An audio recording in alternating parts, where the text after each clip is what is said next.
It may seem like a great freedom if a man could marry several women at once, but in the year 1000, the French teacher Rabbeinu Gershom brought in a rabbinic decree that banned polygamy. This seemed like a very good idea. However, he only banned it for 1,000 years, which means that the ban has now expired. Some people would say, hey, what about the biblical story of Jacob? He had children with 4 different women. There was Rachel and her handmaid Bilhah, Leah and her handmaid Zilhah, and their combined children form the basis of the 12 tribes of Israel. However, the great Kabbalistic rabbi Yitzhak Luria, the Arizal, made a whole connection between these 4 wives of Jacob, who are Bilhah, Rachel, Zilhah, and Leah.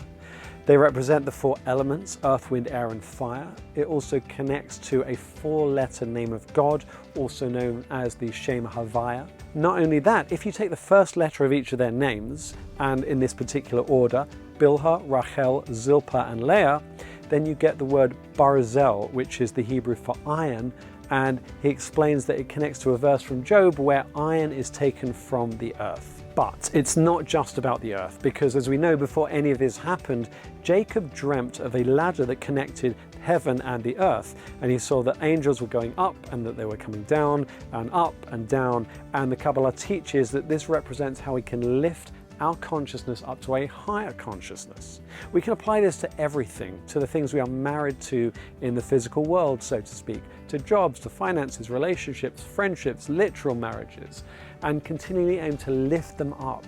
Jacob and his wives represent lifting up, elevating the consciousness. Now, there is also good news about another view on that whole ban expiring regarding polygamy. 1,000 years ago, the rabbis banned the practice, which obviously made a lot of sense. It was only for 1,000 years, but the majority opinion right now is that the ban is still in place. So you are only allowed to marry one wife.